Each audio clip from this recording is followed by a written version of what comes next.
What's going on, everybody? Welcome to Dissect That Film, where we dissect your favorite films, film franchises, and TV. Today is the start of something very special. With the release of The Batman come March 4th, we decided it's time to jump into one of my favorite franchises, and maybe some of yours, Batman 1989. I mean, what else is it to say? This was the film that got me into Batman all those years ago, even though this movie came out a few years before I was born. But this was this in the animated series, this is what got me into Batman. Yeah, I am your host, Brett Parker, and joining me, as always, is the wonderful DNA Gaming, consisting of Dan and Angela. Woo! Oh, hello. Hello. Hello. Batman. Was let's see, 7 weeks of this, including a fresh cut when we decide when we're going to be reviewing the Batman. That's gonna be a task. It's gonna be fun. I hope. But today we are starting with we're not starting with the 60s Adam West Batman. We decided we were going to start with the 1989 Batman starring Michael Keaton and Jack Nicholson. This movie directed by Dan's favorite director, Tim Burton. Absolutely. We get one more of him, so. Yep. And this also had Kim Basinger in it, which probably had a little crush on her when I was a kid after watching this movie. Not so much anymore. I don't know. I haven't seen what she looks like lately. I think the last thing I ever saw her in was 8 Mile, because she played Eminem's mom. So it's been a long time. The 50 Shades series. Oh, see, I'm never going to watch those. But she's not. Just all right. Don't ruin this for him. Just remember her in your mind. I'm remembering her from the 89 Batman. There you go. Oh, this also had Billy Dee Williams in it, which was just what could have been when it came to the Two-Face character, because he plays Harvey Dent. He just plays Harvey Dent in this movie. But if you're into Batman and the lore behind it, he eventually becomes Two-Face. And unfortunately, we didn't get to see him as Two-Face. But if you read the Batman 89 comics that came out, I think they've come out within the last couple years, there are a couple issues that have Billy Dee Williams as Harvey Dent as Two-Face. So cool. If you want to see what he could have looked like as Two-Face, go read those comics. You can get them on Amazon or anywhere you get comic books. But I didn't even know they existed until I was doing a little bit of research on this movie. And I was like, oh shit. Well, maybe someday I'll have to read those. They're really cool. I love the artwork of it. It pretty much is just extending the universe that Tim Burton created with this Batman. All right. Well, you know how this goes. We go around and talk about what we thought of this movie. And we'll start, of course, we always start with DNA Gaming. So this time I'm going to let you guys decide who goes first. I'm not even going to pick. You guys, it's all you. It's Batman. What's not to like about it? I mean, come on. Right? It's Batman. I wish I had a moon so I could just... Yeah. That's right. Just a convenient moon in your room. Oh, let me get a moon here. Yeah. You can't not like it. Exactly. I agree. It's good stuff. It's good Batman. It's a great movie. It launched the big screen career of Batman.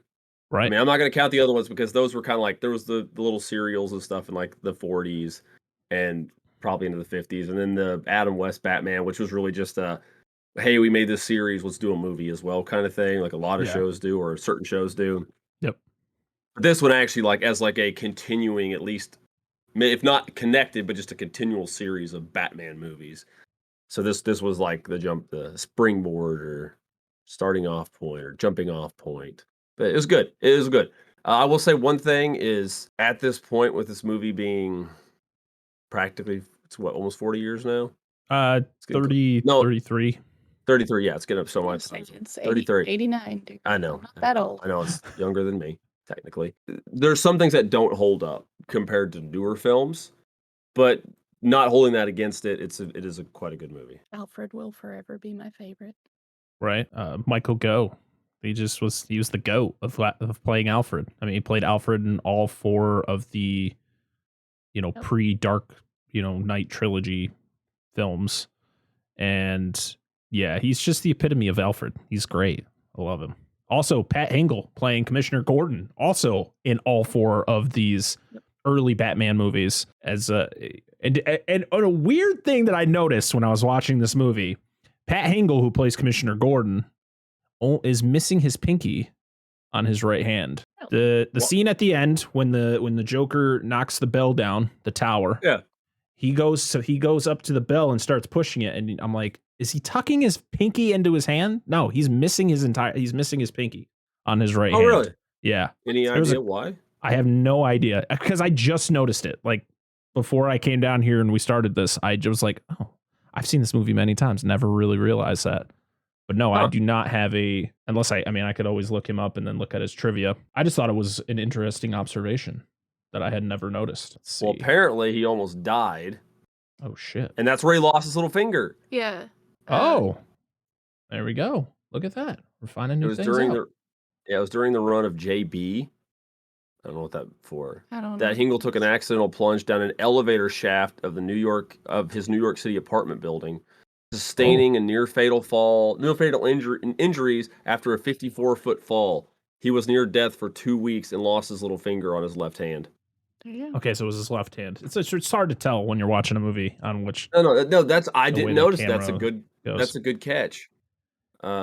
He also looks like he was in the Navy during World War II. So kudos to him. Very cool. Very cool. With New Bomb Turks in this. Who? Go back. Yeah, I know nobody's gonna. Massive points if you know who the fuck New Bomb Turk is. Are we talking about in this movie? Yeah, Robert Wool plays Knox. Oh, Alexander I had Knox. to look him up. Because I've seen him in other things.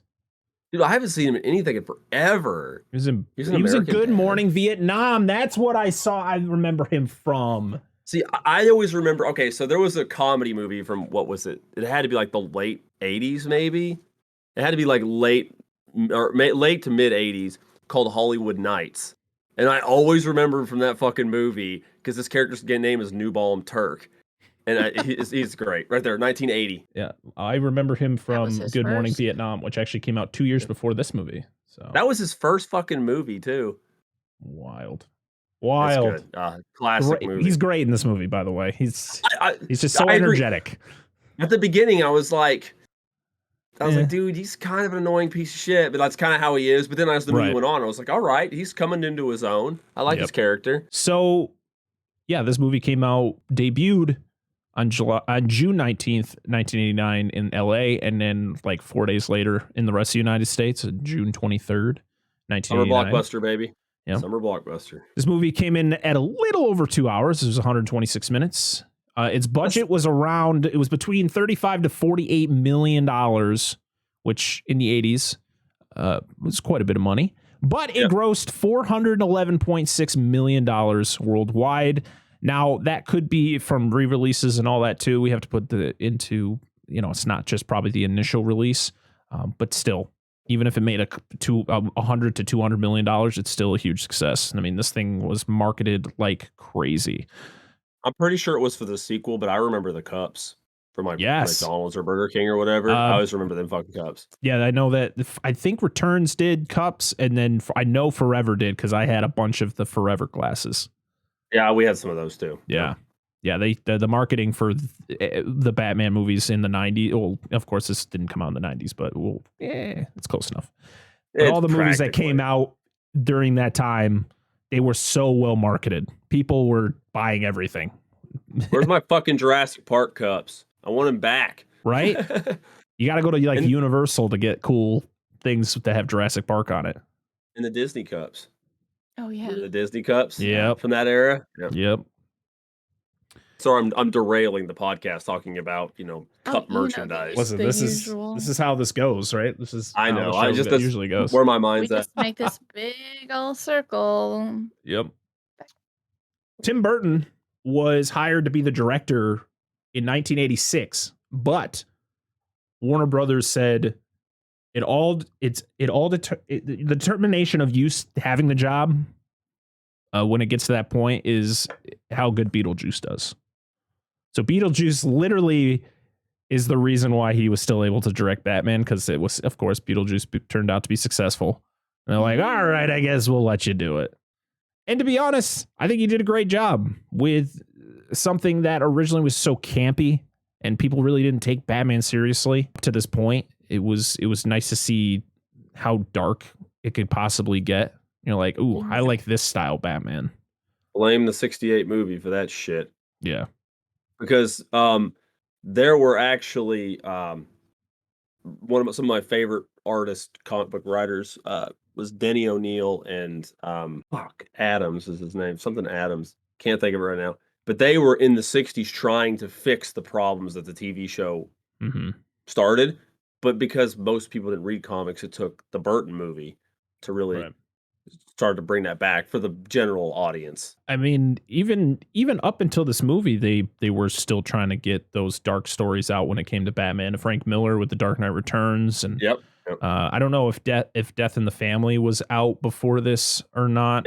But should have been. Let me look. Those are massively dark Batman stories that really got people excited to see what they could do with the big screen. But I think a lot of people were really nervous because of the fact that the 68 Batman was just so campy in the way that they hadn't seen anything Batman on the screen since then.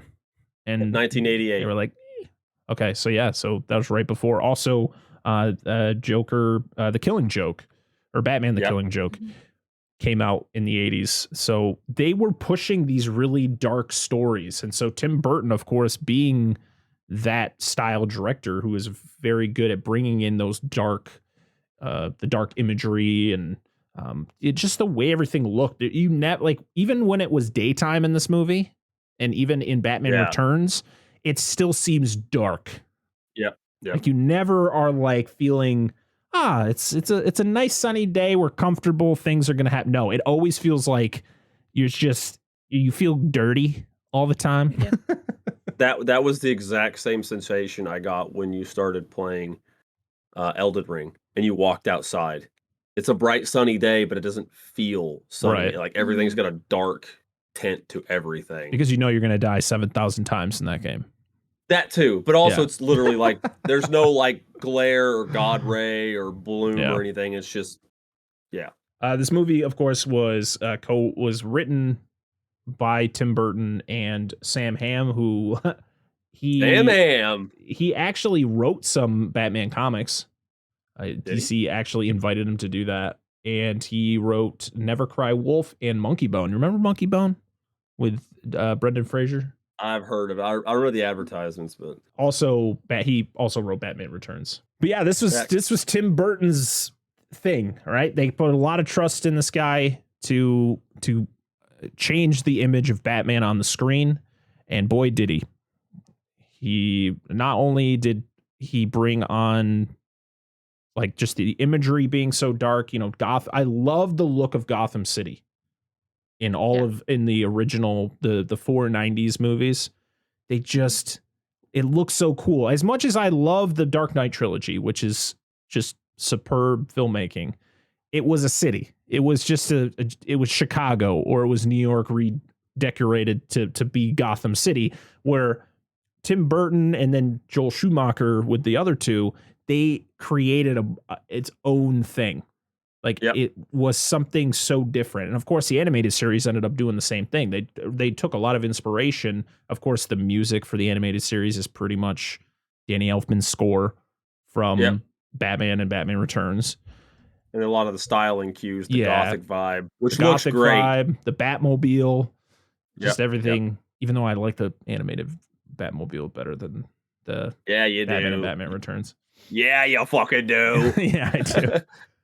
Listen, I love the Batmobiles. I love the Batmobiles throughout time. Even the 60s Batmobile was still a cool looking car, but it was just I think it was just everything else. It just didn't catch me. But the Batmobiles for these 90s movies were just they're so like, what is this? What a weird design. Like, it was so impractical. Like the fact that he in the scene where he has to use the line, he like shoots the line into the building just so he could take the sharp corner, because there's no way he was able to take a corner with that thing. No, absolutely not. It's still great to see, especially when he uses he like locks it up and it just turns itself into like the back of an armadillo. Just he's like really shields cool on. Yeah. But I mean, we could talk about Michael Keaton. We'll talk about Michael Keaton. He was not very well liked when he was cast as Batman. People were like, "What? Michael Keaton?" It's funny how many people forget that about a lot of good roles that happens for. Yeah, because he was Mr. Mom. Yeah, he was Mr. and he was Beetlejuice. Like, yeah, it just wasn't when Tim Burton announced that Michael Keaton was going to play Bruce Wayne / Batman. People were like, "No fucking way." He is not Bruce Wayne. He is not bad. He doesn't look like Batman. His stature, Michael Keaton's not a very tall guy. He wasn't a very big guy. He was an everyday guy. People just didn't see him as Batman, because if you had read Batman comics, even, early Batman comics, Bruce Wayne was a pretty built dude. Even if he wasn't super ripped or anything, but he looked like a guy who could, suit up as Batman and kick some ass, where people looked at Michael Keaton and was like, no, thank you. Exactly. But then you saw him play Batman and you're like, this dude's awesome. I love Michael Keaton.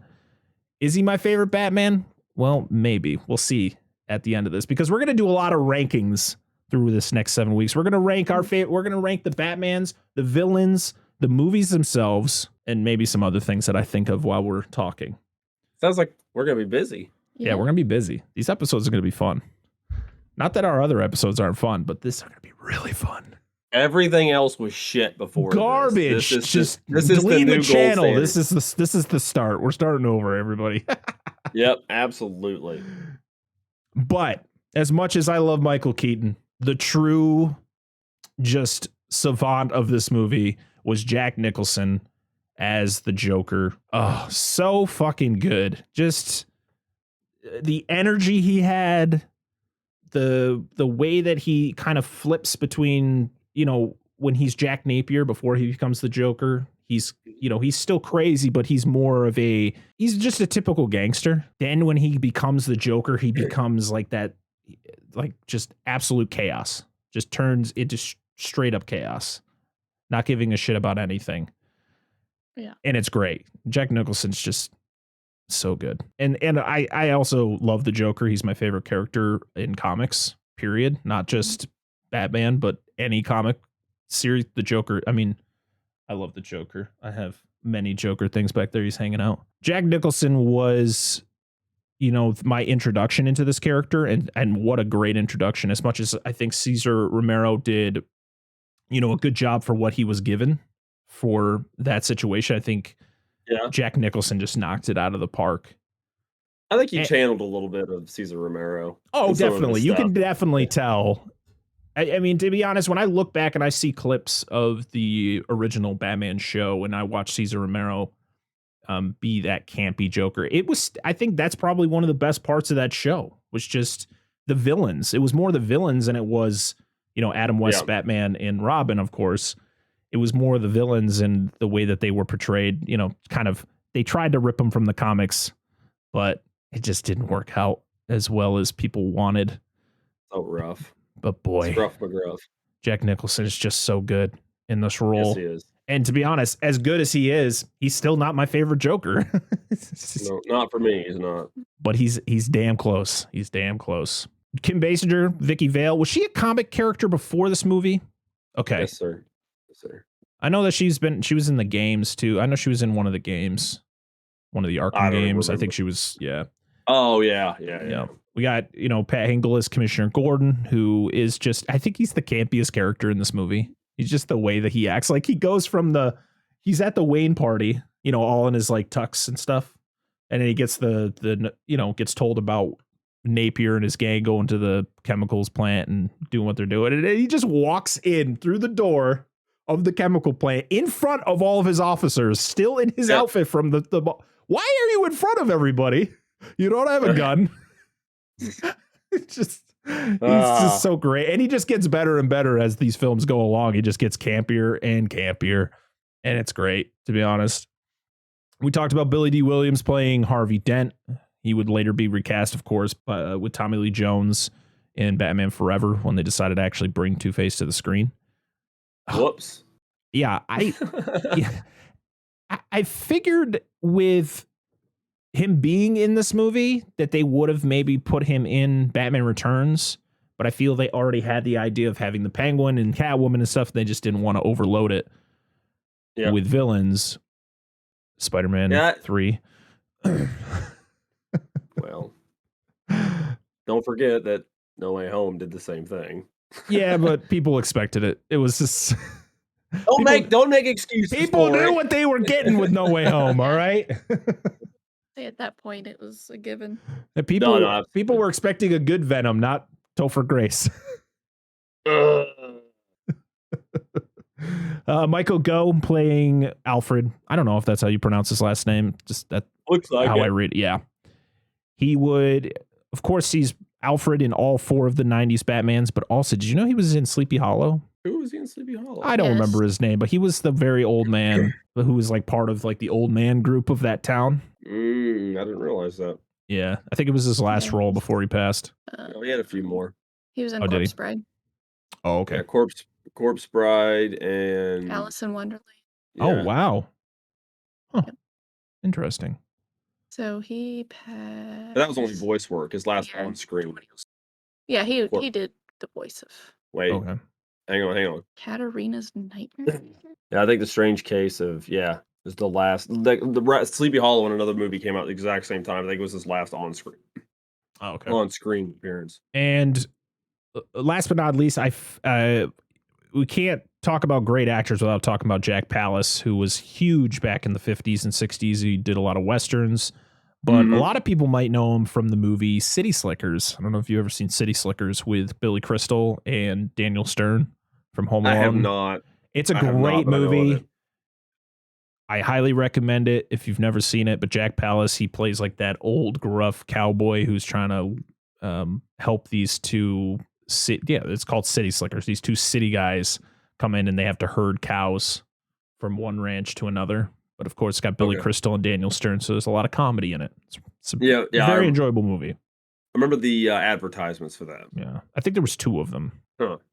Music by Danny Elfman, of course, because it's early Tim Burton, and if Tim Burton's doing a movie, he's got to have his boy Danny Elfman coming in and doing the score. And it's a great score. It's iconic to Batman. Oh yeah, that iconic theme, which literally is just taken for the animated series, which is just so good in itself. A lot of people are like, "Oh man, more Danny Elfman." It all sounds no. Danny Elfman you always know, even if you didn't watch the credits, you always know if Danny Elfman is the composer. He just has that special, sound. Yeah. And most likely, if you're watching a Tim Burton movie, you're going to be hearing him anyways. That's true, except for that one time. I think it was a couple times that they that they didn't work together. So Robin Williams was originally approached to play the Joker if Jack Nicholson didn't accept. So Jack Nicholson was asked first, but he was very hesitant about it. They asked Williams. Williams was like, "Yeah, I'll do it if he doesn't want to." They went back to Jack Nicholson and said, "Hey, Robin will do it if you say no." And that turned it around for Jack saying yes. And Robin Williams was pissed. And he was actually asked for Batman Forever to play the Riddler. And he flat out said no, because he was still pissed from before, because he was just used as bait. He hated that he was used as bait. Bullshit. So he literally refused to take the Riddler job, and he refused to work with Warner Brothers until they apologized to him. Fair. So, man, as much as I love Jim Carrey's Riddler, Robin Williams would have killed it as the Riddler. And it might have had a better connect. Him and Tommy Lee Jones might have gotten along, because I know when we get to that movie, we'll talk more about it, but some tension on the set of Batman Forever. I don't know much, dude. I don't even think I've ever seen that movie. I've seen clips of it, and it was enough for me to hate it. So, Batman Forever is a special movie. The only problem is I like Jim Carrey in certain roles. And it's just like, that's not the Riddler to me. It never has been Edward Nygma. Him just being Jim Carrey, wearing a onesie with question marks. Are you excited for the new Riddler? I'll probably get a complaint about it because it's a very different interpretation of Edward Nygma, but we'll see. Yeah. I have a lot of reservations for that movie, so I'm going to watch it, but I'm not like overly excited to, so I don't get my hopes up. Ever seen Batman Forever? I don't think so. Oh my goodness. I've seen a movie that you haven't seen. Well, there's probably a lot of movies you've seen that I haven't seen. You just don't realize. Wow. Jack Nicholson in 1989, maybe 1990, received $60 million for this movie. A lot of money. It is still, to this day, well, as of 2003, it was still the single highest salary for a single actor in a movie. Yeah, because he asked for a percentage of the royalty or the yes, gross. It was a percentage of the box office. Smart play. It's crazy. So many quotable lines in this movie. So many quotable lines. Oh my, and most of them from the Joker. But absolutely. The first thing that you hear from Michael Keaton, of course, is when he's got the bum over the side of the building. Who are you? He's like, I'm Batman. Wasn't in the script. Wasn't supposed to be said. He forgot his line when the guy asked him, and it just popped into his head and just said, I'm Batman. And Tim Burton said gold and just kept it in there. That's good. I did not realize that. He actually asked, what are you? Oh, okay. Because they're churching him up. No, I'm telling Angela, because they're churching him up at the beginning, because they're like, talking about, hey, so-and-so fell 5 down, who are you? So-and-so fell 5 stories, but there was no blood in the body. You think the bat got him? Like the blood was on the sidewalk. Yeah, I know, right? This movie's dark, man. Those bombs looked good. Like they looked like crackheads. Everybody looked rough, dude. Yeah. Like the TV anchors. When they because they had stopped using makeup. Woo. Yeah. They were looking rough. They looked like they had been crying or something. They were. So that line, I'm Batman, which is, 2 simple words, was later used in Batman Begins by Christian Bale, kind of as a homage to the original Batman. So could you understand what he was? Could you understand what he was saying? Because he just sounds like he's gargling marbles the whole time. So. I mean, people complained about not understanding what Bane said in Dark Knight Rises yet. Oh my God. I love Christian Bale. I'm sorry. I love you, Christian Bale. Yeah, I love your Batman, but have you ever watched How It Should Have Ended? No. There's a YouTube channel called How It Should Have Ended, and during the early Marvel films, they had all these they had the superhero cafe. Yeah. So around the time Batman, they had Batman, Superman were the main characters, but they bring all these other superheroes in and just kind of voice them ridiculously. And then when around the time Batman Begins come out, they did that with Batman. He's just like, oh, I got a new movie coming out. Hang on, I got to get in character. Does your voice just sound like that in the whole movie? It's like, all right. I always appreciated that piece of, when they added that to the Dark Knight trilogy, because if Batman, if you knew Bruce Wayne and you encountered Batman and he sounds like Bruce Wayne, you could kind of put it together that that's Bruce Wayne. Where Christian Bale's character, especially with the bat suit being so you only saw his mouth and his eyes, and then he sounded like that. It was probably a lot harder to realize, oh, that's Bruce Wayne in there. Bruce Wayne, I get a Batman suit. I get why they're doing. I'm just laughing at him how he does. Oh, sorry, that wasn't strictly for you. That was just for the audience. Okay, just explaining why. Spider-Man, they couldn't tell that he was. I know, right? His voice didn't change, right? But nobody knew. Why does Nathan Drake sound like Spider-Man? Is Nathan Drake Spider-Man? Who's Peter Parker? You haven't seen him in the room together. Yes, that's true. That's true.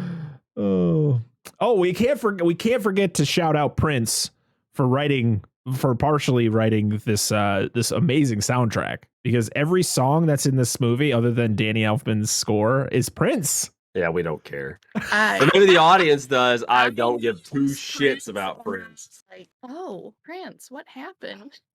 Prince is, I've never, ever. But I'm sure there's people that love him, but I just can't. Angela's literally bringing out a gallon of water. She's got her jug. It's her thirst quencher. She's got to hide it now. Oh man. Jack Nicholson really liked this movie. He said this is one of his favorite movies he was ever in. He used to watch it once a week. Isn't that wild? Dude, he looked like he had a hell of a time in this movie. Dude, he had a blast. He had an absolute blast. The Michael Keaton, probably not as much. I know he did have fun doing these movies, but boy, that suit. Oh, boy, that suit. Yeah. That was not, of course, this was the first suit, in a Batman movie since the 60s, but the 61 was just a fucking leotard, pretty much. Yeah, leotard with accessories. Yeah, where this one was like, he's like, yeah, like solid he can't turn his rubber. neck. Like when they zoom in on his face, you see how thick the rubber is, like even around his face. You're like, damn, that's got to be uncomfortable. And then, his cowl is attached to his shoulders, so he can't turn his head. And I love, in later movies, they rectify that. They kind of, they start off with this and then they go to a different one. But boy, how do you fight crime when you can't turn your neck? Excuse me, guys. Where's the weight room? Imagine he just squeaks occasionally, like uncomfortably. Yeah. This is great. Bob Kane, who is one of the creators of Batman, he appears in this movie. He is the cartoonist in the police station. He's the one who draws the bat guy, like the bat with the suit on. Fuck that dude. Okay. What, fuck him just for how he is in the role, or? No, him as an individual. Oh, is Bob Kane a bad guy? The problem with the Bob Kane, Bill Finger situation is Bob Kane okay. No offense to people that literally love all over the guy, because I really like the guy myself, but Stan Lee was not like, everybody gives Stan Lee a shit ton of credit for a lot of these characters. Yeah, I know this whole thing with Stan Lee and Jack Kirby. Jack Kirby, yeah. Same situation, but worse for this one, because Bob Kane essentially conceptualized some of the idea, and Bill Finger added to it as well as did the drawings for it, and got almost none of the credit. And he died an alcoholic, penniless in his apartment. He did not get his credit restored on the comics until after he was dead. That's unfortunate. Shit. And it was not anybody else. And I know there's a lot more to it than that, but a lot of it was Bob Kane that kept it from happening. It's always sad to hear that, because I believe I watched something when they explained that. I remember reading about the Stan Lee Jack Kirby situation. It's on Jack. I'll look it up. I know that Jack Kirby, he didn't, he still had a good life even after all the bullshit. But to create something as big as Batman and not have your name attached when you were pretty good reason why he exists.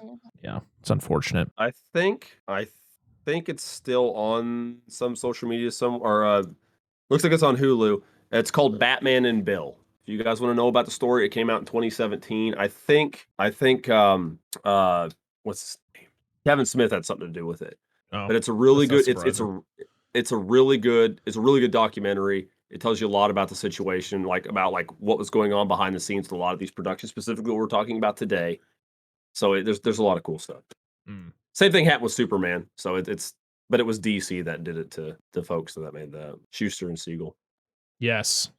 Oh, so hard to, share credit. I know, right? So, you guys have anything to add before we go on? You have any trivia you guys want to share? I don't think so. Not anything I feel that's relevant currently. The beginning, well, I'll talk about it later. I do have trivia for you. No, fuck it. We'll talk about when we get there. Wait till we get there in the movie. It's not important. Let's just talk about the movie. All right, we'll talk about the movie, and if we have any trivia that we want to add in, we'll add it in while we're there. Angela's going to help with the plot, because I watched this movie and didn't get to take notes because I had to watch it with a 4-month-old on me, so it was hard for me to take notes. So hopefully we won't have any issues here, and hopefully the internet doesn't get mad at me. Don't worry, she's got all notes for the entire movie. So all right. Don't lie. So this movie opens up, of course, to Danny Elfman's iconic score as we cycle through the credits, and we're actually going through the bat symbol itself until it fully comes into frame. And then we are in front of the Monarch Theater in downtown Gotham. And at first, even though I've seen this movie a ton of times, as we see a family come out and they are walking around trying to find the best way to get out of there. And at first, if you're not if you're like first time seeing this, you think, oh, this is the Waynes. But it's not. It's just very reminiscent to it. That threw me off at first. I was like, it's been a long time since I've seen this movie. And she's like, let's just get a cab, Harold. I was like, Harold isn't his dad's name. Yeah, I did the like, same what the thing. Fuck is like, going on here? Wait, this is wrong. Yeah, no, exactly. This is just a family who went out to the theater, and now they're just trying to find their way home. They can't get a taxi. They can't catch a taxi. None of the taxis will stop for them. And that was another thing. I was like, man, no one's stopping for Thomas Wayne, the richest man in the city. Why is he taking a cab? Yeah, exactly. I always get baffled by the sheer fact of how Batman's parents died. All right, why the fuck are the richest people in the city, probably one of the richest people in the country, wandering down a back alley? Isn't Alfred somewhere? Can't they just, all right, Alfred, we're going to be out of the Monarch Theater at around, let's say, 8:30 p.m. Meet us out front. And then they just stand in front of the theater and wait for Alfred to pick them up. And then Batman never exists. That's true. That's true. There you go. They had to find some way of getting it to happen. But yeah. So yeah, this family can't catch a cab. They're trying not to look like tourists because they are from Gotham, I guess. And they wander down this alley where a couple pretty rough looking individuals stop them. Yeah. Punch the dad out, steal his wallet. Yeah. Yeah. And they both run off. They go to the top. Scream, lady. Yeah. Yeah. They go to a rooftop, and the one guy is looking through all the cash. He's going to divide it up between the two, and the other guy's like, he's talking about the bat. He's like, bullshit. There's no such thing. That's crazy. He's like, I heard that a guy fell off a 5-story building, and there was no blood. It's like, yeah, because the blood was all over the sidewalk. I don't know, man. I heard what happened to Johnny Little Legs. I don't know. I'm just making a fucking random name up. I'm sorry. Because they always have like an extra name there. Yeah. I love how in the background, though, you see Batman swoop in silently. Yeah. He comes in. He beats them up. Well, he kind of just throws the one guy through the door. He's like, woo! And then you never see him again. And then he, hits the other one a couple times, and then he grabs him and he hangs him over the edge of the building. And the guy's like, what are you? And he's like, I'm Batman. Yeah. He's like, tell your friends.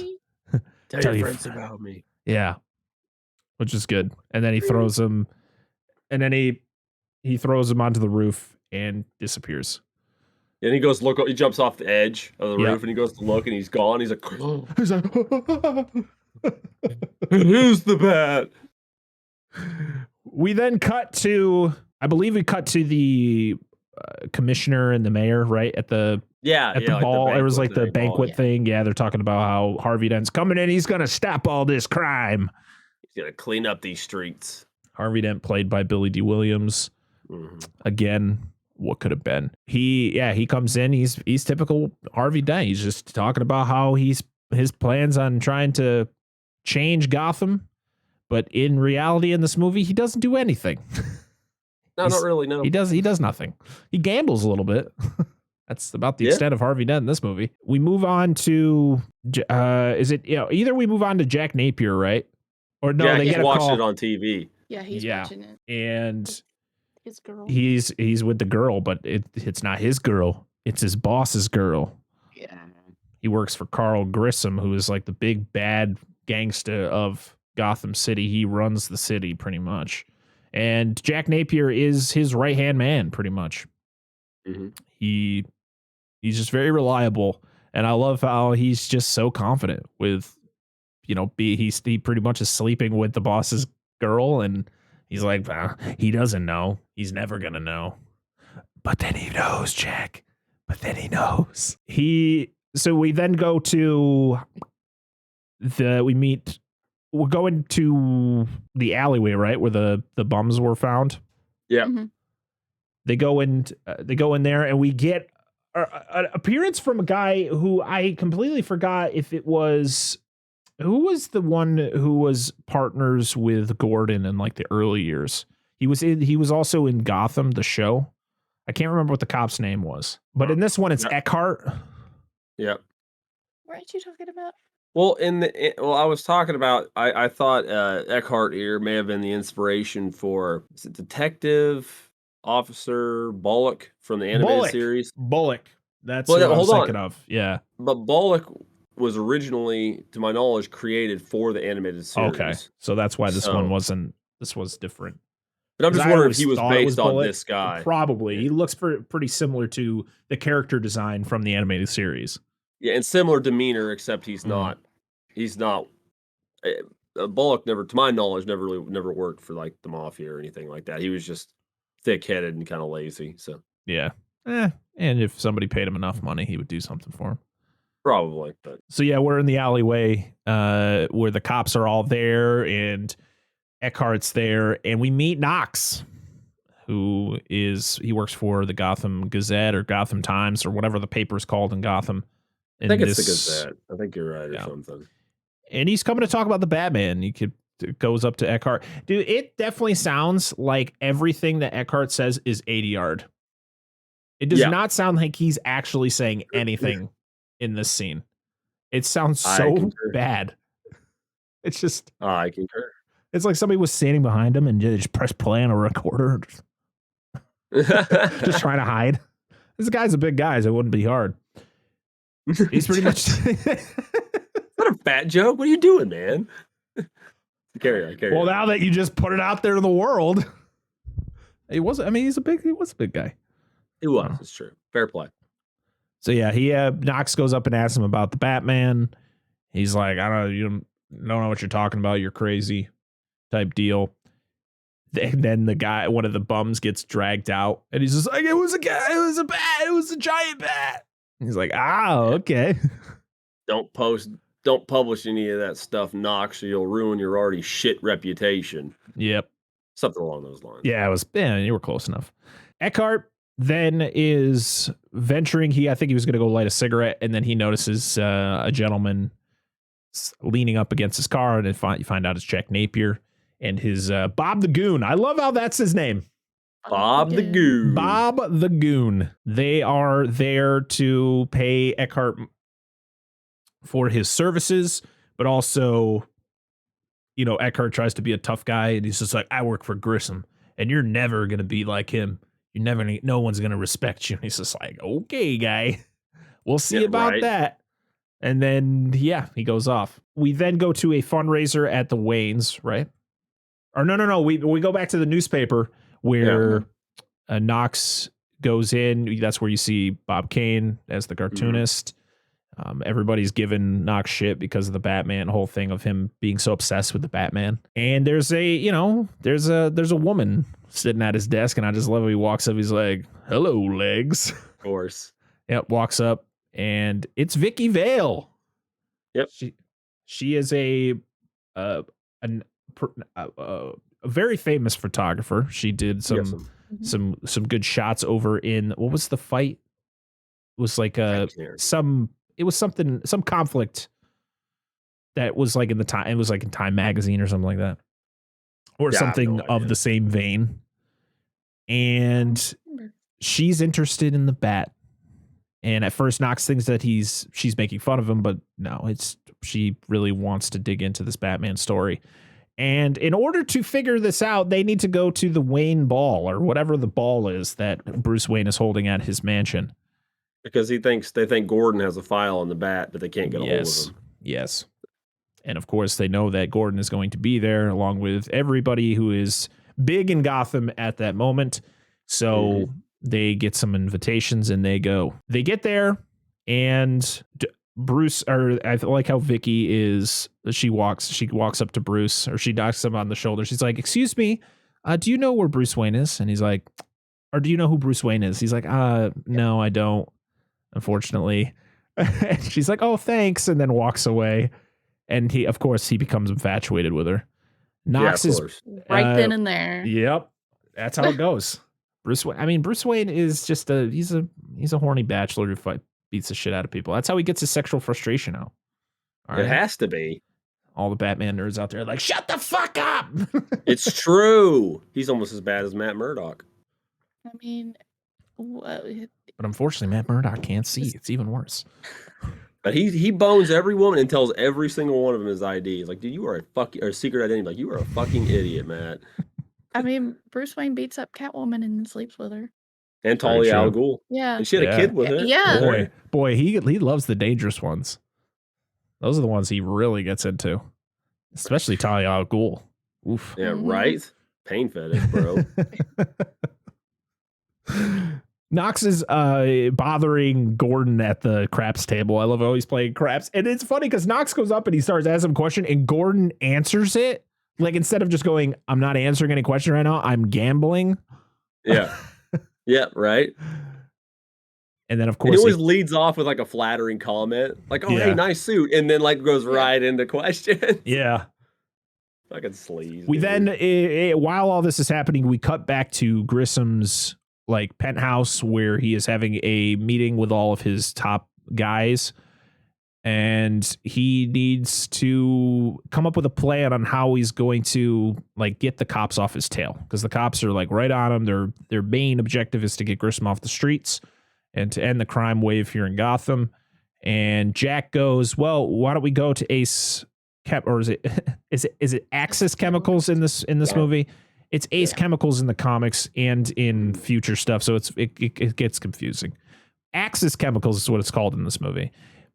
Why don't we go to Axe Chemicals? We're going to destroy everything, and we're going to make it look like somebody, there was somebody robbed us or somebody, just get them off your trail pretty much.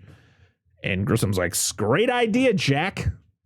But nefariously, Grissom is doing this because he knows about Jack and his girl, and he's going to set him up. So he sends about, I love, it's kind of suspicious, especially with Jack, where you're kind of like, wouldn't you kind of figure it out that Grissom's setting you up, especially when he goes, you're my right-hand man, Jack. And he's like, don't forget your lucky deck, as he like undoes the deck in his hat. And you're like, oh, he's got to know something, right? Absolutely. And I think it's just that at this point in time, he's just in just how he is. He's just so full of himself. Oh, yeah. He's like, nothing's going to happen to me, Yeah, super confident. Oh, excessively confident. And of course, he's playing with a Joker card when he's sitting in the chair as Grissom's talking. So gives you this kind of a foreshadowing to what's coming next. Mm-hmm. So we're back at the Wayne Mansion, and Vicki and Knox get back together, and they are walking through this like armory. It's like old armors from different like parts of time, and they're pretty much they're just talking mad shit about Bruce Wayne. Yeah. It's like they're talking about how he's like compensating for something, or all this stuff, and he's like, oh, I wonder what this is. And then he sneaks up on him. He's like, oh, that's Japanese. And he's like, oh, Bruce Wayne. And then of course Vicky's like, what the fuck, dude? I asked you about Bruce Wayne. You said you didn't know, but you're fucking Bruce Wayne, dick. He's like, you're Bruce Wayne? Are you sure? He's like, most of the time. Yeah, that's good. I also love before that, like every time Bruce would do something, Alfred was always there to grab it. Like he puts the pen in the plant, grabs it. He tries to put the glass on the side of the craps table, grabs that real quick. Yeah. Alfred always there. He's great. So yeah, so they're talking about, Knox, Vicki, and Bruce are all talking, and Bruce, I love how Knox just joking around. It's like, hey, can you give me a grant? And he's like, ha ha ha. And at the end, it's like, Alfred, give this man a grant. Yeah, right. But also it's like super suspicious. Like, sir, Commissioner Gordon was just rushed out of here quickly, so we might have to go. And it's like, no, not that way. We got to go out that way. And it's like, what the fuck is going on here? They've been a little more subtle. Yeah, maybe go into the next room or something. Don't you? You probably have an entrance to the Batcave in every room in the mansion. It's not just this room. So, Alfred, you got to be a little bit more subtle, bro. Absolutely. So, yeah. So Bruce Wayne gets out of there, and we cut back to Axis Chemicals, where Jack and his goons are tearing the offices apart very quietly, by the way. Like when they're outside that office, you hear nothing. You just see the shadows inside the office of them, tearing stuff apart. And Jack's not doing anything. He's just sitting there watching them all do it. As any good supervisor would. Yes, it's 100% what they're supposed to do.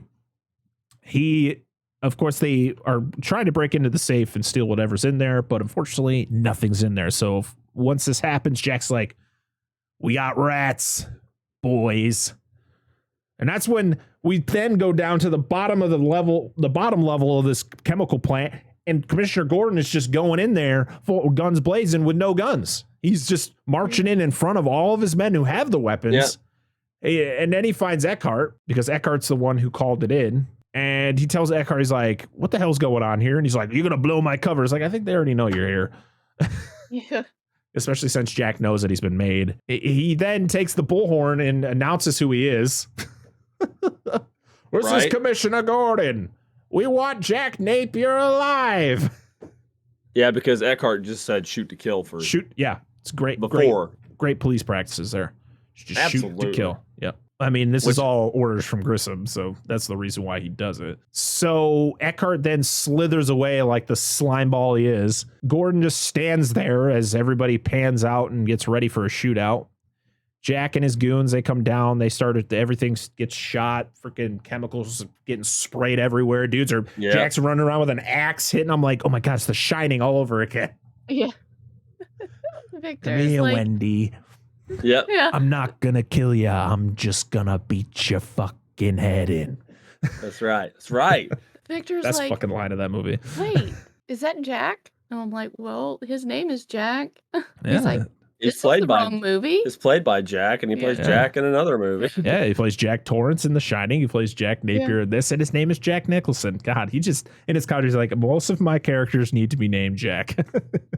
Just easier. So yeah, all this is happening. Batman then encounters Jack. They have a little standoff, and dude, listen, I mean, I get it, it's Batman, but there's no fucking way he is lifting up Jack Nicholson like this.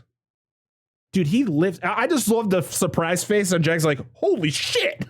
Yeah, right. Holy shit. But then as he has him in the air, and he has him up there for a long time, that's a lot of upper body strength. All right, to just keep holding him up there. And then Bob comes out of nowhere, puts the gun up against Gordon's head and says, "Drop him or I take out Gordon." So he drops Jack. He disappears because Jack, of course, picks up his gun and was going to shoot him, but he's gone. Yep. But then Batman reappears. Jack shoots him a couple times, he misses, but then Batman throws a batarang at him, right? So what happens is Batman disappears, and then Commissioner's still got the gun to his head, but Eckhart's in the back, further back, right? And Jack shoots Eckhart, and then Batman reappears, and then they go to like rumble or whatever, and that's when he fires and it ricochets. You know what the line is that he says to Eckhart before he kills him? Oh shit! Think about your future, something along those lines.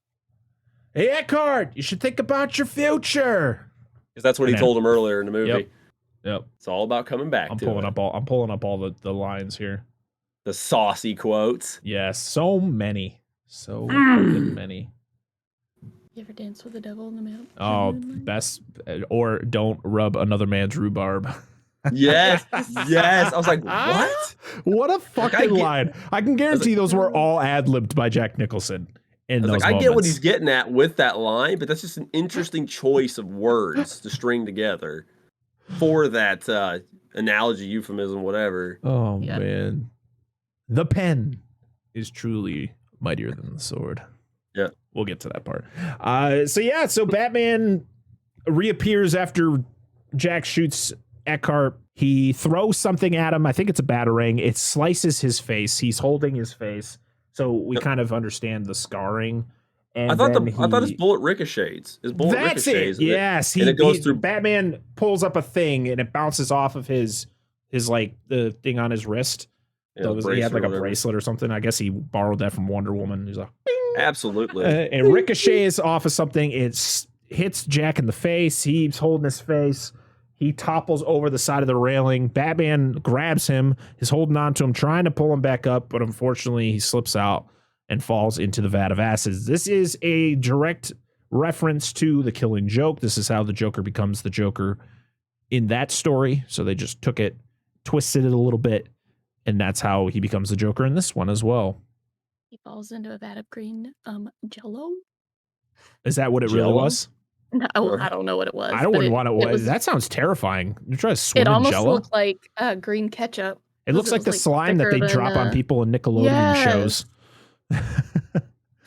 So Batman, I love how after Jack falls into the chemicals, Commissioner Gordon goes, "Hey you, stop there!" And he's like, "Yes, he's gonna stop." He just turns and runs. Or no, he turns one way, he sees cops. He turns the other way, he sees more cops. Then he just drops one of those smoke things. I can't remember what they're called. Smoke pellets, and the smoke goes up. You can still see him the entire time as he shoots the line up. Never see me. And the two cops walk up. They're like, "Where'd he go?" It would have been better if the smoke covered everything, and then the cops got there and he was gone. That would have been way better. I mean, it was really cool. Him kind of like rising through the smoke. Yeah, that was a really cool image. But the fact that the cops walk up, they're like, "Where'd he go?" And then they look, I'm like, "Oh." Gotham's finest. Man. Yes. Oh man, Gotham cops are always depicted as a bunch of morons. So as all this ends, we then are panned out to the outside of the chemical plant where some bubbles come up, and then we get the white hand, like the dissolved glove, and you can see that his hand is white. All right. Where am I here? So Napier survives. He is taken to a plastic surgeon to get fixed up. Was there anything that happened before this? Not really, just his hand, and then he just shows up in the. Well, Vicki Vale was having dinner with her date with Bruce, right? Because Knox asks if if she wants to go out, and she's like, "No, I have a date with Bruce Wayne." He's like, "Okay." So she goes to have dinner with him, and of course they're like sitting at the giant dinner table where one's on one end and one's on the other. Like, why aren't they sitting next to each other? Is the soup good? Huh? Yeah. What? Is the soup good? Why are we doing this?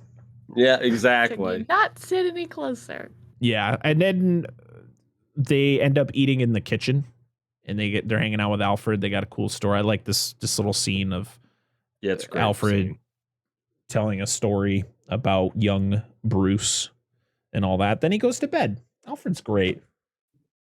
I think Bruce just needs to kind of just chill, man. I think he's like over obsessed about his parents' death. He just needs to calm down just a little bit. Alfred knows what's coming next. That's why he left. He went to bed early.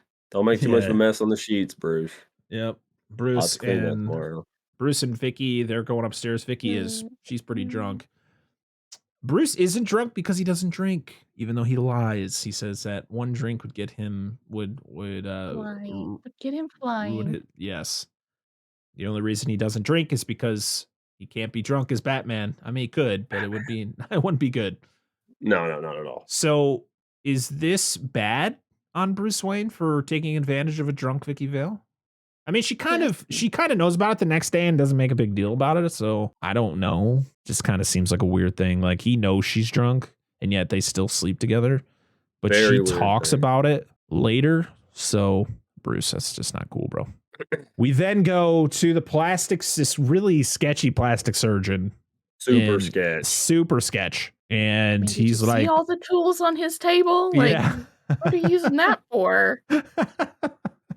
He is fixing Jack up. And I love, he's like, it's not going to be perfect. It was so hard to fix it up and make it, put everything back together again.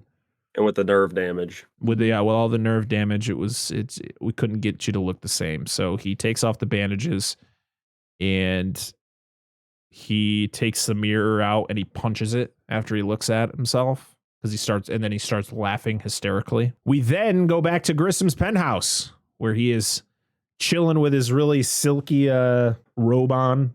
He's got himself a nice drink. He's ready to just chill out. And who comes through the door but a ghost? And he's like, "You're home, baby?" as he turns, thinking it's his girl, but it's not. And he finds out it's Jack.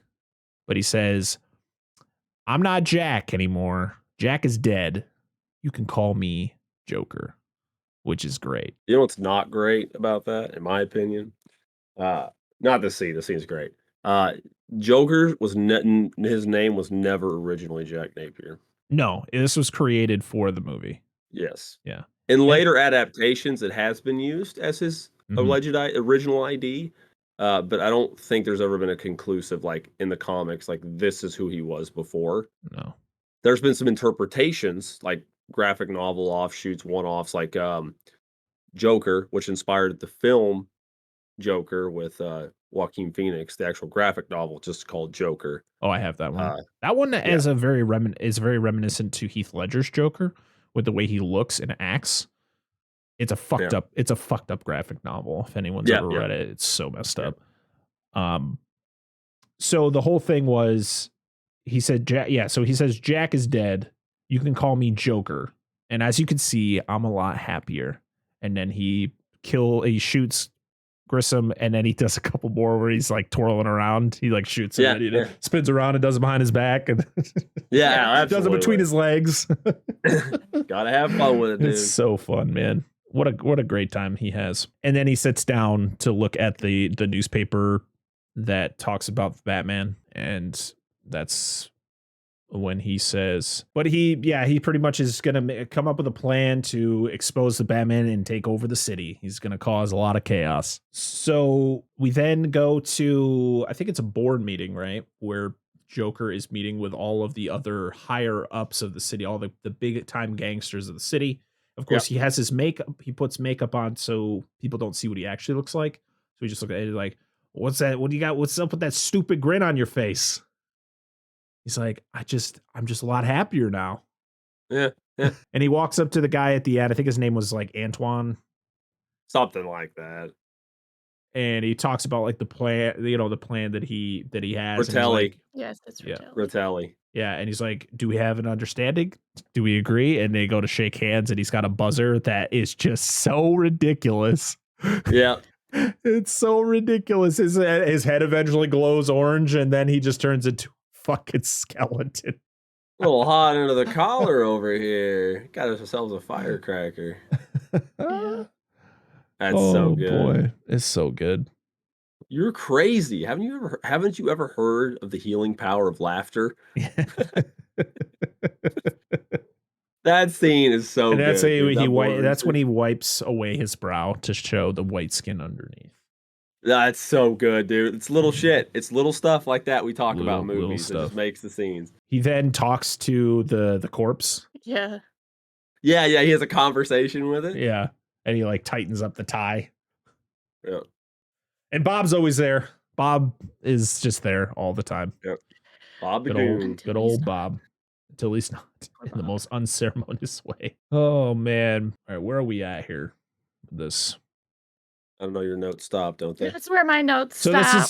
So we then go to the news, where there's a news station where they are talking about, they're doing some news story, and the woman starts talking, and then it goes to the male newscaster, and then the female is laughing through the whole thing on like really serious stuff, and he's like, this is not a good time to be laughing, and then she starts laughing hysterically, and she falls over, and then a commercial pops up.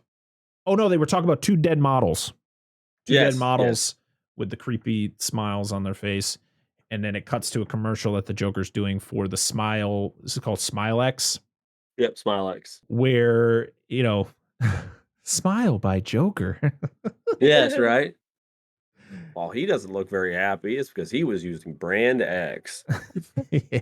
All strapped to a fucking chair. Yeah, the other guy's literally slept over like this. Dead. It's so good. He picked the right stuff.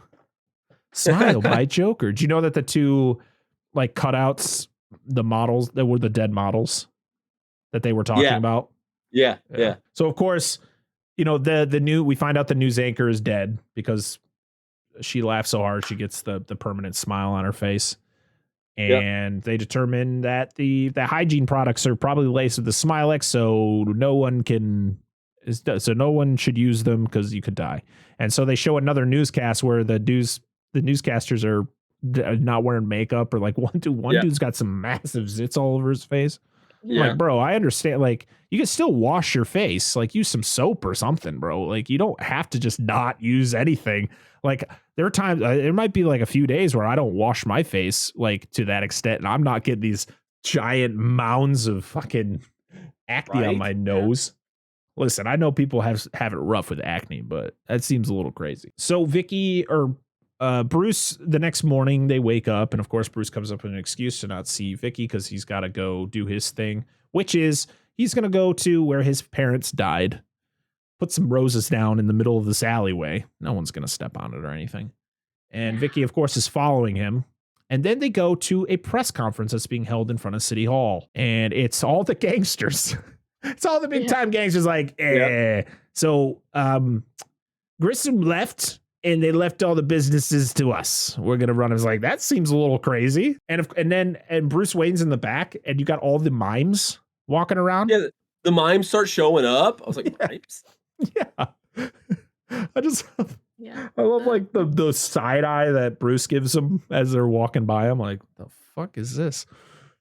And then Joker shows up. Sorry.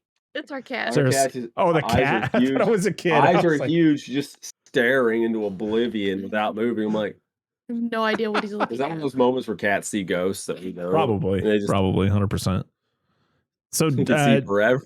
So Joker shows up to the press conference dressed in this really fun get up, and like like a ringmaster almost. Yeah, but like with his makeup. Yeah. Yep. His face stuff. He goes up to the gangster there. I can't remember his name. The bigger guy. Yeah. Fat Tony. That's his reference. And that's when we get the line, the pen is mightier than the sword. I think he says it before he throws the pen, right? Or does he say it after? No, afterwards. Okay, so he takes the pen, he throws it, stabs the guy in the neck, and I guess it kills him. And then he turns, he goes, the pen is truly mightier than the sword. Yep. And then he gets into a car. They start shooting too. That's right. Everybody starts shooting, and Jack gets into the car. He drives away. Bruce actually walks up to him, and he gives him a little wave as he drives off.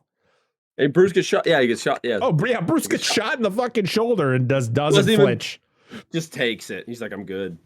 It's great when he gets home and Alfred's just like, what the fuck? Yeah, right. You good, sir? So Vicki has a appointment with somebody at the museum to meet about her work. So she goes in there and she's waiting for a very long time until she gets a present. And inside, it's a respirator. She sees that the gas starts to flow in, so she throws it on. Everybody starts passing out very dramatically, by the way. Dude, that waiter, the first dude that goes down, he dedicates himself. He fucking flings himself across that table. Dude, the table behind her, the one where it's like three people, and it's not just a clear, like, just head falls to the oh, so dramatic. It's so good. Oversell it, dude. There's a note in the box that says, put me on now. Yes. Yep. So she does, as everything is happening. And of course, who were to come through the front door but Joker and his goons, all with the cool patch with the Joker, the comic book Joker on it, which is really cool.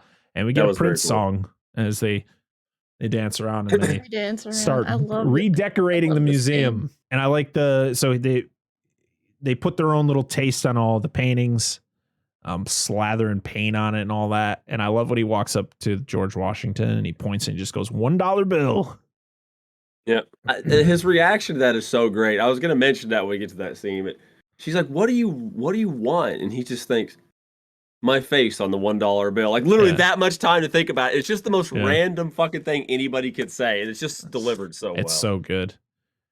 So I love when he sits down after all the fun that they had downstairs, and he looks through her work and he's just at crap.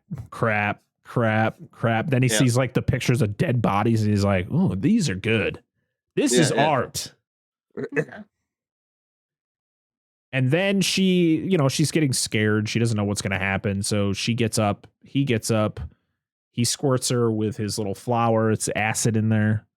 And she picks up a bucket of water and tosses it on his face. And he's like, I'm melting. And then she goes to make sure he's okay. And he just turns and goes, boo. And he's just got all the makeup is dripping down his face. It's so good. And she thinks she's going to die until Batman crashes through the ceiling. And you see the wire that he's attached to. He's coming down. Isn't that where that line is from? You're insane. Oh, I thought it was a Pisces. Yeah. I like that delivery. I was like, okay. Lines. So many great lines in this movie. Yeah. I did not notice the wire, though. Thought I was a Pisces. But yeah, when he comes down, you can see the wire. It happens. Yeah, it is what it is. He comes down, he grabs Vicki and he shoots like 2 lines, so he like zip lines down through the door. And that's when it pans back up to Joker. He's like, why can't I get it? I want some of his cool toys. Where does he get those wonderful toys? Yes. Classic line. Yep. And then this is the car chase starts when they get outside, right? The Batmobile chase. They get into the Batmobile. Yeah, they get into the Batmobile, and then he gets into yeah, it's just this really obnoxious looking thing. They hop in, they go, and of course the Joker goons have Joker cars. They have purple and green with the Joker stickers on the side. Yep. You need to know who they are. So they drive off. So they're, we get this chase. We get the, Batman needs to go around this sharp corner. So he shoots the line, which then like slingshots it around the corner. This is a very interesting car chase because there's really not much this car can do. No, not really. But somehow he loses everybody and drives to the Batcave where still has Vicki in the car, but he's still Batman, dressed as Batman. But she's trying to figure out if she can who it is. And I like how every time she's like trying to look close to his face, he turns as he's trying to talk, but he's talking like Bruce. So it's, you just slept with this guy. You feel like you understand his voice, right? You should probably pinpoint this. I'm Batman. Oh my god! Have you ever seen the Funny or Die Fat? Is it Fat Man or I can't remember what the hell it's called, but they're so funny. It's just making fun of the Dark Knight Batman. Probably. It's very possible I've seen the one. I can't remember what they were called. So Batman has done a lot of research and he pretty much breaks it down to exactly what products have the Smilex in it. And Vicki takes it and goes and puts it in the newspaper, which then it gets put on the news. And of course the Joker is pissed because he smashes the TV with the glove, with the punch. Yeah, like the glove. The boxing glove on the whoop, whoop, like Acme style, dude. Yep. What was I gotta look up oh man, what the hell is this? This wasn't the fuck. What was the line he says after he punches the TV? I'm failing real hard in this episode right now because I literally wasn't able to take notes. Is it the I have given my name a pain and it's Batman? Is that the line? Yeah. He said, Batman, can somebody tell me what kind of a world we live in where a man dressed up as a bat gets all my press? The town needs an enema.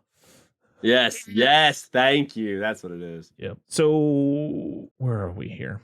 She dropped off the different chemicals or different products that have detergent or chemicals in them. Well, yeah, because she tells the press that she's what one is actually like what stuff is actually the bad stuff.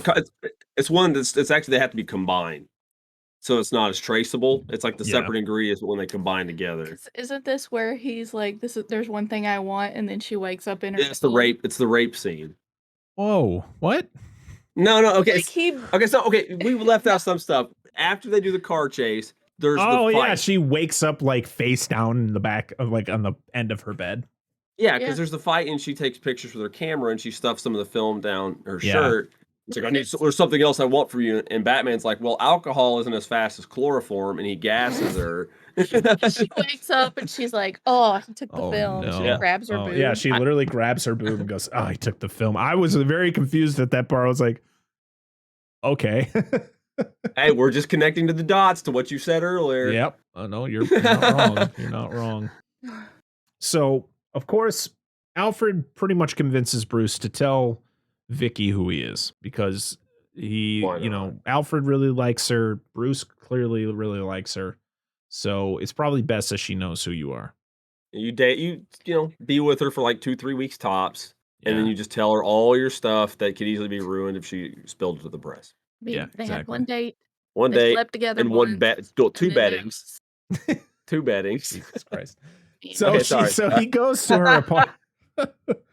He goes to her apartment, and he can't get it out. He keeps prolonging telling her who he is.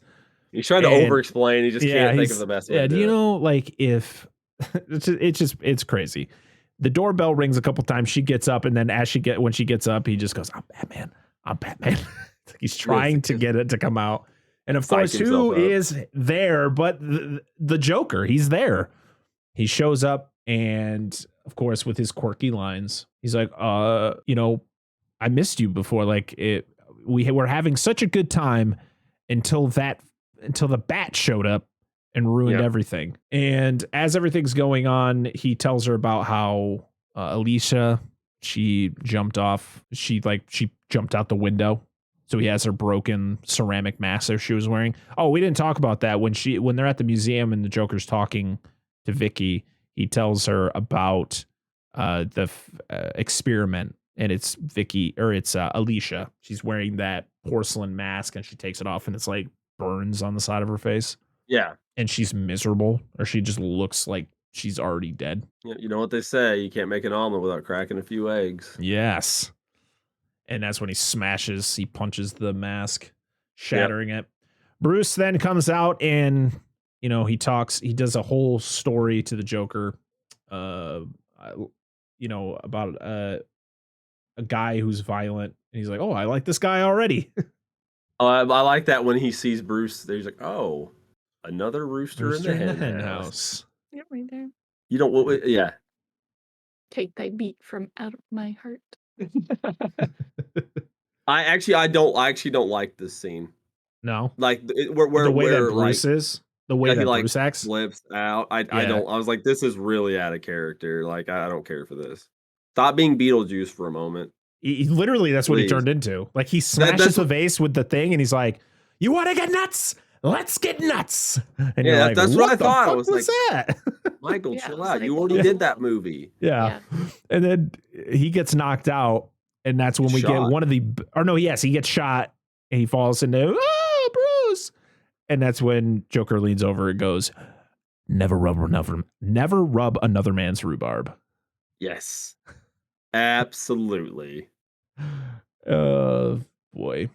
What a great fucking, like, so many quotable lines in this movie. It's so good. So, of course, Bruce ain't dead. Oh, no, this is also right before he shoots him. That's when we get the "Have you ever danced with the devil in the pale moonlight?" Which you get Bruce has got the thing up there and he's really serious. And then when he says that, he's like, "What?" And then he gets shot. Yeah.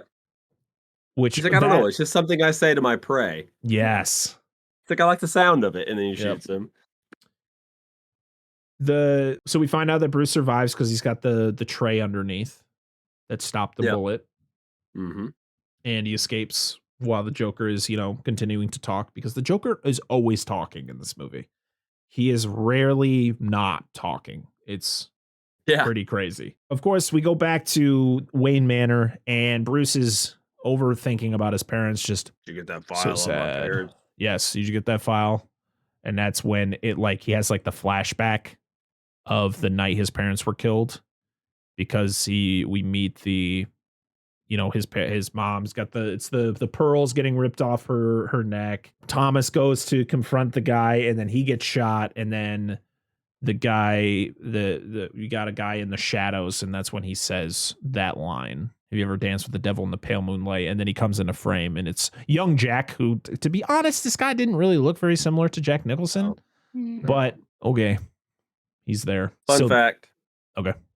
It's not who killed Batman's parents in the comics. Oh no, I knew that. I just knew they just did it for the shock value and to keep the connection going, build up Jack Napier's character. Well, no, I was letting the audience members know because there's probably a lot of people that are not familiar. He was a throwaway character named Joe Chill, killed him in the comics, and it's never been changed. Well, he's the one that kills.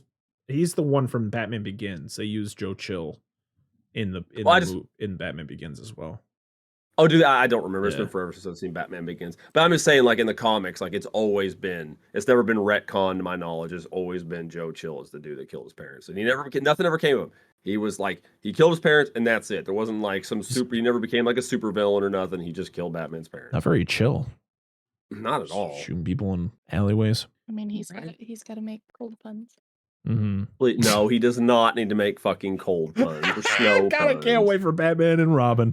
I'm gonna die. I'm gonna be dead by the time that movie's over. We get Bruce is looking over a bunch of stuff. He's kind of looking over the maps and everything in the cave, and Vicki shows up because Alfred just lets her in the cave. Thanks, Alfred. Like, it wasn't even me who told her I didn't even tell her I was Batman yet. Yes, son of a damn bitch. It.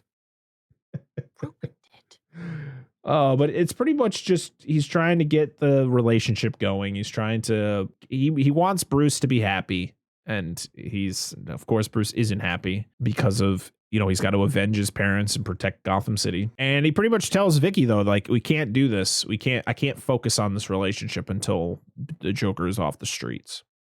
Mm-hmm. With everything that was going on in the city decided to postpone their 200th anniversary celebration, but Jack overthrows it and is like, well, we got a lot of money we're going to be throwing out, and we got cool balloons, and everybody's like, yay, this guy's cool. Who is this guy, to be honest? Because even he said that he's like, hey, I'm not going to stop anybody from partying. He's like, you guys have your party. Yeah. Like, and then he talks about bringing the money and stuff. Yep. And then right after that, we get our next Prince song as they're dancing on a float that has a big giant 200, and they got giant balloons over them, and you get Jack Nicholson's really cool dance moves. Absolutely. As he's tossing money. I don't know. Having a good time. He's having a great time. And he's going around, he's passing out all the money. And when he gets to a certain point, that's when he decides he's going to set off the balloons, which are full of the Semtex, the Smile X gas. Yeah, it's right when the Prince song ends, ironically. Yes. It's the Prince song going, and he's like, all right. Says, now comes the part where I relieve you, the little people, of the burden of your failed and useless lives. But as my plastic surgeon always said, if you got to go with a smile. That's right. There you go. And it blows up the balloon. And of course, Vicky's taking pictures the whole time at Knox's car. She notices the gas. Yep. And she notices the gas. Knox goes, he grabs a mask and grabs a bat, and he's trying to chase the goons away. And you see like the dramatic, like, people are dying and they're just dramatically falling on Knox's car. Yeah. Vicki gets Knox on the hood of his own car and then just drives him into a pile of garbage, and then he just passes out. That's like the last time we see him, isn't it? Like the whole movie? Until like the very end. I think. Oh, that's right. Yeah. Batman shows up in his Batwing, which is fucking, I mean, look at this fucking thing. This thing is fucking cool. Look at that. It's pretty dope. It's the shape of a bat. He flies it around, and he's got a really cool little hook thing that he's got that he grabs all the balloons and releases them. So, more people don't die. And I love how sad the Joker is after this happens. He's like, my balloons. Yeah. You didn't tell me that he had one of those. And then he's like, Bob, took my balloons. And he's like, Bob, gun. And Bob gives him the gun, and he just shoots Bob dead. Like, bye, Bob. I'm going to need a few minutes alone here, boys. And they start clearing everybody off the streets. I was like, yes. So good. So funny. So we get a very reminiscent scene that would later be kind of recreated in The Dark Knight. Where Batman is flying in the Batwing, and he's doing kind of a face-off with the Joker, and the Joker's like, bring it, come on, come get me, type deal. Batman shoots everywhere but in the middle. He shoots around him, shoots a couple missiles at him. You're like, what the fuck is going on? And then the Joker whips out the longest revolver I've ever seen and just one shots the Batwing. Yeah, just that like. Yeah. So good. So good though. It caused the Batwing to crash. It crashes, starts on fire. Vicky's trying to like get him out, but she can't find him. And then the Joker takes her, and what he says, like, we don't want to be late for church. Yeah, there's like they're in front of a cathedral. Yeah, he's like, boys, come. I need a pickup for 2 in 5 minutes. Does it make that 10? Yeah, make it 10. Yeah. So we get the chase up the cathedral. Yeah. We have Joker with Vicki, then Batman, and then of course Gordon and the cops show up, and the Joker and Vicki are up on the top, and there's the big giant bell, and he squirts acid onto the 2 giant bolts, which then cause the bell to go all the way to the ground, which blocks the cops from going up there. It almost takes Batman out with him. He's like, Yep. There are a couple scenes now, with the technology we have, and we're able to watch these in more high depth. It's really easy to pinpoint some scenes where it's clearly not Michael Keaton in the Batsuit. And this scene where he is avoiding the bell, and even when he's running up the stairs, you can definitely tell Michael Keaton is not in the suit. It's definitely his stuntman. I'm not gonna lie, I wasn't paying really super close attention to that, so I didn't even notice. Not that like it was like that's really bad type deal. It's just funny to see. It's like the dumb things I notice now when I'm watching these older movies, and in a definition that they weren't originally shown in. Yeah, I understand that. So they, the chase continues. They get up there, and of course we get this one, like, I don't know if it's the same goon that Batman fought before, because there was a fight scene between Batman and a bunch of Joker's goons where there was, your generic goons, and then there was like that Asian guy who does all the flippity flips. Yeah. And he's got the fucking the swords or whatever. And then he just literally punches him a couple times and he's down. And then this one, he shows up again. I don't know if it's the same one, but he like another one shows up with knives in his shoes because he jumps at him with the knife. And then Batman has like a thing that comes out of his arm. He just fucking clocks him. Yeah. Like, whoa. Okay. My favorite was the next dude that shows up, where he goes to jump behind Batman and falls through the floor. I was like, well, fuck. Oh, that one was good. That one made me laugh out loud, man. I was like, okay. But then you had the big guy, the big black guy, who comes and just beats the shit out of him. Like Batman was getting tossed around, man. I would like to point out at this point, and I don't know if it's Burton, if it's the stunt choreographer, whatever, fight choreographer, most of the fights in this movie are really not good. Most of the actual fight, like fist, like hand-to-hand brawling, especially earlier in the movies, are really, it's like somebody gets hit twice and they fall over. And it's like, it's not filmed like in a really super dramatic way, which, that's not really what Tim Burton's known for anyway, or action films. So this is a little bit outside of his wheelhouse. I'm kind of hoping they're better in returns. But the fights toward the end here are much better than they are early in the movie. The early movie, they just feel really weak to me. I'm not going to lie to you. When it comes to Batman fight scenes in live action, I felt they never could do it justice. Because even in the Dark Knight trilogy, I felt like the fighting was so slow. It just, everything, like his punches, he threw them really slow. Like, of course, he's wearing a really bulky suit, so it's like it's hard to be super mobile in that.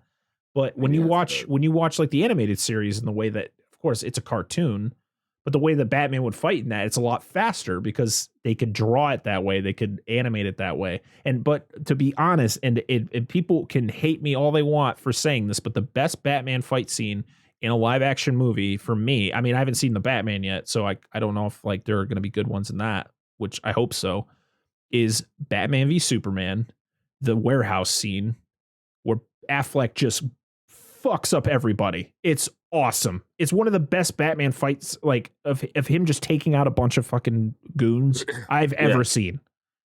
And people can hate on Affleck's Batman, but that scene was the best scene of that movie, but plus one of the best Batman fight scenes ever. Okay. In live action. Fair point.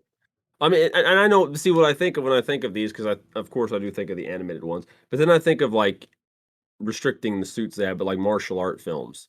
And in some films, just it's all down. Sometimes you can, even if they're not necessarily fighting fast, you can use the cinematography and stuff to make it look more dramatic. And I just don't feel there's a lot of that. And I'm not shitting on the movie. That's just, in my opinion, the weakest part of this movie are the actual fights themselves.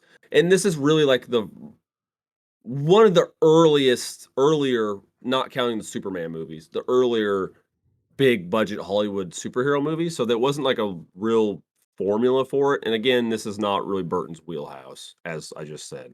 Right. So, but not shit. These fight scenes at the end are pretty good with the big guy with the chain and stuff. Oh, dude, he beats the shit out of Batman. Yeah, and the way that Batman dispatches him is fucking ridiculous. Like he throws him, he throws him underneath the bell, and then Batman is underneath like the floorboard, and then swings his legs and grabs the dude with his legs, and then smashes his head up against the bell, and then flings him down. Yep. Which Batman doesn't kill anybody. Bullshit. Keaton kills a lot of people. Well, yeah. Remember when he went to the Axis chemical factory and dumped them bombs out of it? There's a bunch of dudes standing there. Oh my God, I can't believe we forgot to talk about that. Yeah, he literally, so Batman sends the Batmobile in on autopilot and drops a bunch of bombs and just destroys all of Axis chemicals. Oh yeah. And kills probably everyone who was there. Jesus. And it gets worse in Batman Returns, man. He is fucking ruthless in that movie. Gotta take him out, man. Gotta clean the streets. It's so good. So Batman and Joker finally go toe to toe, and mostly it's Batman just beating the shit out of him. Oh, he whoops his ass, dude. Yeah. Batman goes, "You killed my parents," and Joker's like, "What? What are you talking about?" He's like, "Well, and then he goes, "Well, I was a kid when I killed your parents. But, sometimes we have to learn to grow up. And we feel like you're being very childish right now." Yeah, I still think he had no idea who the fuck he was talking about. He's probably killed a lot of people's parents. And he's like, well, that's because Joker and Vicki are like face to face, and Vicki is like pretending to seduce him, which is so weird. She was like kissing his. I love though when she's like kissing his coat, and she's like picking the lint off her tongue because. Yeah, that's good. She's like, "Purple. I love purple." Yep. And then that's when she gets really like, she looks like she's about to give him a fucking blowy, and it's what it looked like because his face, because she goes down and his face just goes. And that's when Batman shows up and he's on, "Have you ever danced with the devil in the pale moonlight?" He says it really fucking fast too. And whoops his ass. Oh, dude. He throws him through fucking boards and windows, and he beats it, headbutts him a couple times. Headbutting is probably one of the worst things to do in a fight, I feel. Like, for me, if I ever headbutted somebody, I would probably knock myself out. But you see all these like dudes like just headbutting. Like, why are we headbutting people? This is ridiculous. How you get a concussion, man? Unless you had like a metal plate in your head. Right. I mean, knock somebody out with your head. Yeah, I do get a hard hit. I don't. My head's very soft. A lot of concussions I've had in my life. All that big brain, dude. Sure. Well, it's swollen from the concussions, but it's still big. I'm just kidding. I'm sorry. But I love the whole thing about how, at first Jack says, or the Joker, says, "You made me. You were the one who dropped me into the vat of chemicals. You made me." And then when he goes off and Batman goes off about how he killed his parents and all that, he's like, "You made me first, and then I made you. And now I'm going to end you." Yeah. Or now I'm going to kill you. Which I thought was great. This was the next thing that was crazy. So he falls off the side of the building and he's hanging there. And then the Joker, by the way, is able to pull Batman and Vicki down with him. Like, as they're just standing over the edge of the fucking building. Yeah. He literally is able to grab both of them and just, Yeah. And of course, Vicki and Batman are hanging on the edge, and the Joker is kind of like on the ledge himself. He's kind of standing there, and I love when he looks at the gargoyle. He's like, "Who are you laughing at?" Yeah. And so good. he tries to knock Vicki in. Or he's like, let me give you a hand, and it's a fake hand. Yeah. He's just like, oh yeah. He's like, oh, I know how to make myself laugh. Again, just having way too much fun. He is having a blast. The Joker copter comes in. Yeah. Drops the ladder. I love how he's like, they don't make them like this anymore, as he's knocking the bricks off, trying to knock them off the edge. Yeah. He grabs onto the ladder, but as he's getting lifted up, Batman shoots a line from the gargoyle to the Joker's leg, causing him not to be able to climb up or the helicopter to lift him up. And eventually the gargoyle just rips out. Yep. How much do you think that gargoyle weighs? Oh, a lot. I would have just immediately took him down. Just no, there's no hesitation of him just holding on. It was just, but the Joker can't hold on anymore, and he falls, and it's a really bad fall. Like, it looks terrible. Oh, it's awful. It's cartoons, man. It looks like a cartoon as he's falling, flashing by the light, and he hits. Batman and Vicki, they are trying to climb back up, but it breaks. They fall. Batman shoots another line, and they stop immediately. They're both dead. They're both fucking dead. It's it's a Gwen Stacy moment. Her fucking neck is snapping, bro. She is dead. Like, it made me laugh. Yeah. But then we get the cool scene where we pan down to Joker's dead body in a crater in the shape of his body, and you got the laughing going on, like that really high pitched laugh. Yeah, and you find out it's in a box. It's like a laughing box or something like that. Yeah, that he kept in his pocket. I really wanted a line that was taken from like King Kong. You know, the line about the beauty killed the beast. Well, they get close to that earlier. What is it? It's when as though we are made for each other, Beauty and the Beast. Of course, if anyone else calls you Beast, I'll rip their lungs out. Yeah. God, there's so many good lines in this movie, dude. Oh boy.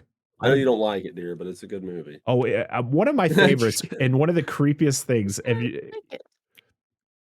When the Joker becomes the Joker and him and Bob are in their little like hideout together for the first time, and he grips him in the shoulders and he goes, Bob, I want you to go down to the Globe, follow that reporter Knox, take your camera, see what he knows about this Batman. And Bob, remember, you are my number one guy. He's like massaging his shoulders. It was so like, are we going somewhere with this? I liked it because like immediately I was like I don't remember this scene when I watched it, but then when he walks away, he just starts laughing because I know he was mocking the one dude he killed that said the same shit to him. So it's like an inside joke only he's gonna get, but it's Joker, so he's gonna do it. So the Ritelli, after Ritelli dies, the whole conversation he has with the dead body, he says, your pals out, they're not bad people. Maybe we gotta give them a couple of days to think it's over. And then he shakes its head.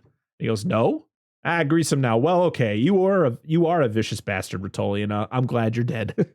Yeah. I love his little dance he does at the top of the tower before he falls. His little maniacal laughter and his little dance. Yeah. So good.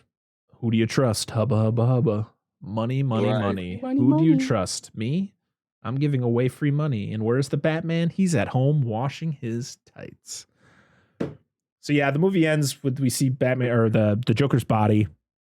And then we see it's a press conference the next day talking about how all of Joker's men were round up and crime is over. It's going to be quiet times here in Gotham. And Vicki walks away and Knox comes up and he's like, hey, I thought this was your thing. And she's like, nah. He's like, what about our Pulitzer Prize? What about us? He's like, yeah, here's a kiss on the cheek. I'll never see you again. Good luck, brother. Yeah, she goes, and she's walking and she turns. She sees Alfred with the car as she sees the light, because they talk about the Batman, how he left a letter, pretty much how, he's going to do what he can whenever there's, bad people around. And they're like, how do they call him? And it shows the bat signal. Yep. Dink. The perfect bat signal in the air. There's perfect. Perfect. There's no flaws at all. No. This is a fucking dirty city. There's haze all the time. Yeah. All the time. Gotham. So she sees the bat symbol as she gets into the car. And we then pan up to the side of the building where Batman is looking at the bat symbol. And that's it. That's Batman 1989. What a fun movie. I fucking love this movie. And I apologize to everybody out there who's like, man, your plot breakdown kind of sucked today. I know. I'm sorry. I wasn't able to take my in-depth notes that I usually do when we do these reviews. I had to watch this with a 4-month-old where it was very difficult for me to write notes. Scribble them on his head. So I apologize for the asking what was going on or long pauses trying to figure out what the fuck was happening because my memory is not very good either. So, but next week is going to be different because we're going to have a special guest on the show who is a diehard Batman Returns fan. Well, actually, he's a huge Batman fan in general, not just Batman Returns. So if for some reason I can't think of something, he's probably going to know the thing. Justin from Epic Film Guys is going to be joining us next week as we talk about Batman Returns. So if you want to know who that is, make sure to go follow Epic Film Guys over on your favorite podcast services. Great.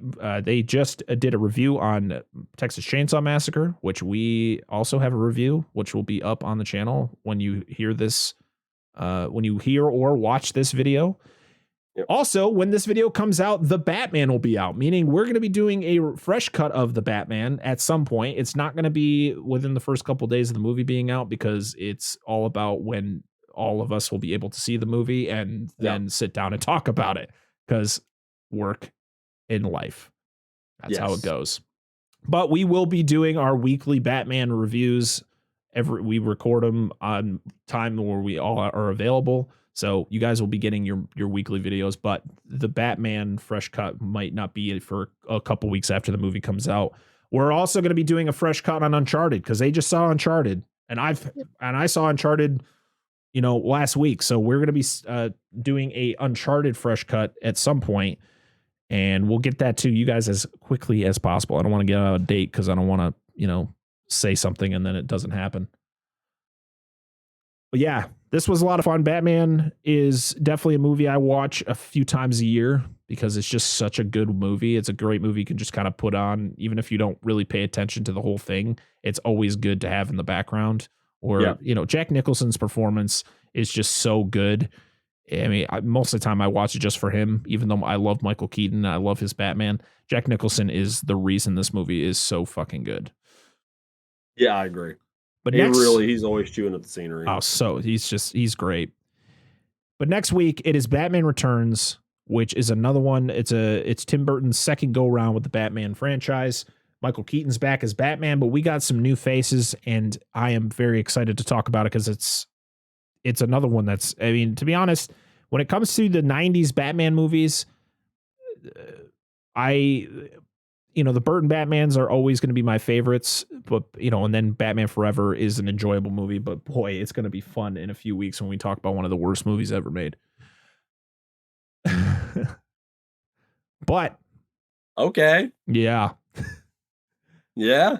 So thank you everybody for watching, listening. Appreciate everybody for all the support that you show the show.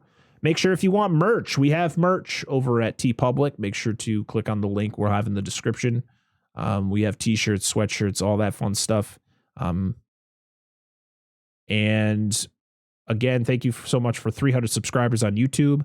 We are doing great on podcast services. Can't thank everybody enough on that. And it's very exciting to be bringing in guests who also do what we do. And these are people who have been doing it longer than we have. We are not even a year into this show.